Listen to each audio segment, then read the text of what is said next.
បាទសួស្តីបងប្អូនបាទឥឡូវខ្ញុំសូមនិយាយបន្តិចអំពីសង្គ្រាមរវាងថៃនិងកម្ពុជាយើងត្រូវដឹងថាប្រភពនៃសង្គ្រាមតើនរណាជាអ្នកបង្កឡើងហេតុអ្វីបានជាអន្តរជាតិគេមិនជួយគ្រប់គ្រងទៅដល់សង្គ្រាមកម្ពុជានឹងកម្ពុជាគឺគេអត់ស្អីតម្លៃទេណាហើយមូលហេតុដែលថៃគេបាញ់គេបោះគេឈានពៀនគេធ្វើសង្គ្រាមមកលើយើងហ្នឹងហេតុផលគេគឺទីមួយគឺគេចង់កំទេចមេឧក្រិដ្ឋកម្មនៅក្នុងប្រទេសកម្ពុជាដែលមានហ៊ុនសែនតកូលហ៊ុននៅពីក្រោយអញ្ចឹងគោលដៅគេគឺគេមិនតែចង់ឈានពៀនឲ្យយកដីខ្មែរយើងប្រមាណនេះទេគោលដៅគេនោះគឺមេឧក្រិដ្ឋកម្មឆក់ចាប់ចម្រិតទារប្រាក់ឆក់សម្រាប់មនុស្សរូបភាពគេផុស Facebook ណាចាប់ចម្រិតទារប្រាក់សម្រាប់ទៅដល់ជនជាតិកូរ៉េអីហ្នឹងនៅក្នុងស្រុកខ្មែរហ្នឹងអីសពគ្រប់បែបយ៉ាងហ្នឹងគឺធ្វើឲ្យប្រទេសខ្មែរវាមានគេឈ្មោះស្អុយរលួយក្រោមរបបដឹកនាំផ្ដាច់ការពីឪដល់កូនប្រៀបដូចក្រែអញ្ជើញហ្នឹងជារឿងទី1ដែលថៃគេធ្វើសង្គ្រាមមួយយើងគេឈ្លានពានយើងហ្នឹងមួយទី2គឺវាដែលគឺហ៊ុនសែនវាក្រាញអំណាចមកអាស៊ីអាគ្នេយ៍ហ្នឹងមានតែកម្ពុជាមួយទេដែលដឹកនាំផ្ដាច់ការពីឪដល់កូនដូចក្រែអញ្ជើញណាអញ្ចឹងយើងទៅនិយាយអាម៉េចរឿងវាមានតែប៉ុណ្ណឹងអញ្ចឹងគេតាមសម្រាប់តកូលហ៊ុនទេនឹងឃើញគេតាមថៃវាចូលដល់ផ្ទះប្រជាពលរដ្ឋទៅតាមរមមនុស្សរអីដូចថាវាតាមប៉ុន្តែវាតាមតែតកូលហ៊ុនទេវាតាមរមមិនឃើញហើយយើងសំណាញ់មេឃហ្នឹងទៅបាញ់ស្អីកើតវាយន្តហោះក៏វាយន្តហោះអាមេរិកបាញ់យន្តហោះអាមេរិកមួយគ្រឿងអាមេរិកឲ្យ10គ្រឿងទៀតអាមេរិកក៏អត់ចូលចិត្តមានដឹកនាំនៅកម្ពុជាកូរ៉េខាងត្បូងក៏គេអត់ចូលចិត្តមេដឹកនាំកម្ពុជាជប៉ុនក៏គេអត់ចូលចិត្តមេដឹកនាំកម្ពុជាអ៊ីស្រាអែលក៏គេអត់ចូលចិត្តមេដឹកនាំកម្ពុជានិយាយទៅមកពិភពលោកនេះគេអត់ចូលចិត្តមេដឹកនាំកម្ពុជាទេប៉ុន្តែមានតែប្រជាពលរដ្ឋខ្មែរយើងមួយចំនួនតូចគាត់អត់ដឹងឫសគល់គាត់ចេះតែនៅគ្រប់គ្រងរបបផ្ដាច់ការហ្នឹងគាត់គ្រប់គ្រងហ្នឹងគាត់ឃើញទស្សនវិជ្ជាហ៊ានយើងតស៊ូបូជាពលិជីវិតដើម្បីជាតិហ្នឹងគាត់តស៊ូឃើញអញ្ចឹងទៅឃើញទស្សនវិជ្ជាមួយហ្នឹងគាត់មានការអាណិតគាត់មានការឈឺចាប់ខ្លោចផ្សាវាមានការឈឺចាប់ខ្លោចផ្សាដូចគ្នាប៉ុន្តែយើងសួររឿងឫសគល់ដំបូងគឺផ្ដើមឡើងពីហ៊ុនសែនទេរឿងបពពួករឿងគ្រួសារថាក់ស៊ីននិងគ្រួសារតកូលហ៊ុនដែររឿងហ៊ុនសែនបញ្ចេញសារសម្លេងសារអាត់សម្លេងជាមួយនាយករដ្ឋមន្ត្រីអីរំលាយរឿងវីដេអូឃ្លីបនោះតើបានវាមានរឿងសង្គ្រាមហ្នឹងយករឿងគ្រួសារខ្លួនឯងអស់ទាញពាក់ព័ន្ធជាមួយនឹងរឿងជាតិអញ្ចឹងវាថៃវាខឹងគេតាមតែសម្រាប់គ្រួសារតកូលហ៊ុនទេព្រោះគេចង់ផ្ដាច់ពួកផ្ដាច់ការអារឿងថៃទម្លាក់គ្រាប់បែកនៅកាស៊ីណូប៉ោយប៉ែតអីហ្នឹងទម្លាក់ទៅខ្ញុំគ្រប់គ្រងខ្ញុំអត់ចង់ឲ្យមាន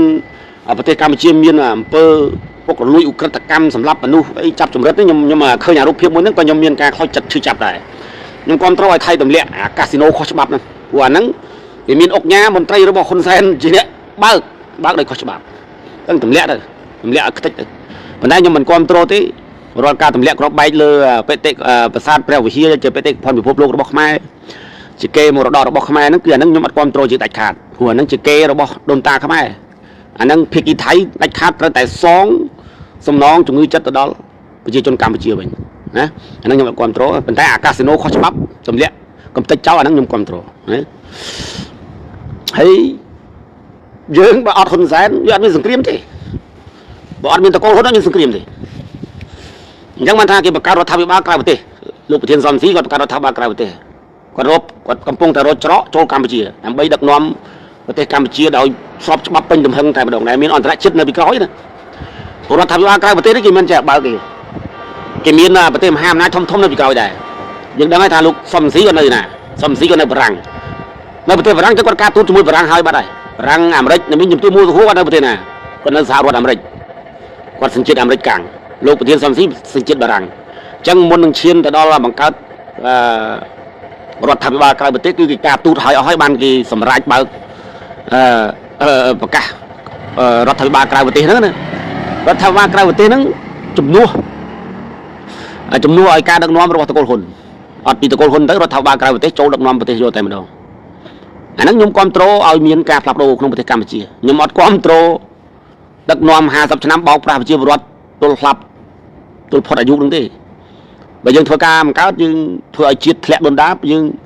là mồm cho tranh bị đầm này tới áo nẹp sen cái đặc nòm to mà đong từ nhóm trong khơi bên Campuchia miền đặc nòm mà đong miền đặc nòm thay mà đong áo miền đặc nòm thay mà đong ở trong khơi rụp hiệpคนsai là đây ở đâu cố nhóm ăn quan trò anh chẳng ấy ba bị phốp lỗ khi mình chui khmai khmai rong cua kia tập lẹ crop bay lơ và sát theo như vậy cái con bị phốp lỗ hơi như ông ca UNESCO kia mình chui áo pơ cho con mà đấy cô kia mình là dây ấy chẳng cái chui giống thế cái lục đầy cái vô đây kia để sát xóm vô từ lụcในក្នុងលោកចូលក្នុងពីងប្រហុកឲ្យស្អុយលួយដៃគេទេប្រទេសគេស្អាតស្អំគេមិនទៅគ្រប់គ្រងពួកប្រជាការកុម្មុយនីសទេអញ្ចឹងយើងទៅគ្រប់គ្រងណាទោះបីប្រទេសជាតិយើងថៃទម្លាក់ក្របបែករលាយខ្លះទៅជាផេះក៏អត់មានអន្តរជាតិគេជួយដែរព្រោះយើងខ្លួនឯងមិនគោរពសិទ្ធិមនុស្សក្នុងប្រទេសកម្ពុជាបំផ្លាញលទ្ធិប្រជាធិបតេយ្យរំលាយក្រុមគណៈបកប្រឆាំងគណៈបកសង្គ្រោះជាតិហ្នឹងគឺគាត់រំលាយចោលដោយខ្លួនឯងតម្រេះជាកខ្លួនឯងគាត់ចាប់ខ្មែរដាក់គុកដាក់ចង្វាក់លោកប្រធានកម្មសខាចាប់ដាក់គុកលោកឯកឧត្តមថាច់សិដ្ឋាជាខ្មែរកម្ពុជាក្រមជាប្រធានគណៈបកភ្លើងទៀនក៏លោកតកូលហ៊ុននឹងចាប់ដាក់ពន្ធនាគារសកម្មជនអ្នកនយោបាយអីសុខគ្រប់បែបយ៉ាងក៏ចាប់ដាក់ពន្ធនាគារទាំងអស់ក្រុមការពារមេដាធម្មជាតិអីក៏របបតកូលហ៊ុនចាប់ដាក់គុកអស់ហើយហ្នឹងយើងអត់គោរពសិទ្ធិមនុស្សយើងបំផ្លាញលទ្ធិប្រជាធិបតេយ្យក្នុងប្រទេសកម្ពុជាអញ្ចឹងពិភពលោកគេអត់ជួយទាំងអស់មកតែប៉ុណ្្នឹងណាគេអត់ជួយដែរគេអត់ជួយព្រោះតែអ្នកឯងទៅប្តឹងគេវិញបើអ្នកឯងពុកឲ្យលួយអ្នកឯងមិនគោរពច្បាប់ខ្លួនឯងផងអ្នកឯងទៅប្តឹងគេរយុទ្ធធម៌មិនបើខ្លួនឯងអ្នកសាងខ្លួនឯងទៅឲ្យគេជួយរយុទ្ធធម៌ជូនអ្នកឯងមិនឥឡូវថៃទម្លាក់ក្របបាយអាលីកទីហ្នឹងសួរថាទៅឲ្យប្រទេសណាគេជួយរយុទ្ធធម៌គេជួយយើងគេអត់ជួយហ្នឹងហើយព្រោះយើងចាប់ប្រជាពលរដ្ឋខ្លួនឯងដាក់គុករឿងហ្នឹងបានគេមិនជួយកើតអាមេរិកគេប្រាប់តែដល់លែងលទ្ធិប្រជាធិបតេយ្យក្នុងប្រទេសកម្ពុជាទៅបើឲ្យគណៈបកសង្គ្រោះជាតិមានចលនាមានសកម្មភាពធ្វើនយោបាយជាមួយគ្នាទៅបោះឆ្នោតដោយសន្តិវិធីទៅអត់យើងនៅតែរឹងតឹងរឹងក្បាលដឹកនាំល្ងើពកថ្នាបឲ្យដល់កូននៅតែអញ្ចឹងដល់ពេលរឿងរ៉ាវកើតឡើងសង្គ្រាមថៃឈ្លានពានយើងគេអត់ជួយយើងទេណូហ្មងតែគឺណូគេថាណូមួយជីវិតគេអត់ជួយយើងទេប៉ុន្តែខ្ញុំនៅតែធ្វើការចូលរួមរំលែកទុកដល់ពុកម៉ែបងប្អូនយើងដែលពលិជីវិតនៅកម្ពុជាហ្នឹងខ្ញុំនៅតែធ្វើការគោរពនៅស្មារតីជាតិនិយមប៉ុន្តែអ្វីដែលខ្ញុំចង់និយាយនេះគឺសំដៅទៅលើរដ្ឋាភិបាលផ្ដាច់ការរបស់កម្ពុជាយើងទេបាទហើយខ្ញុំក៏អត់និយាយទេសូមបញ្ចប់ទាំង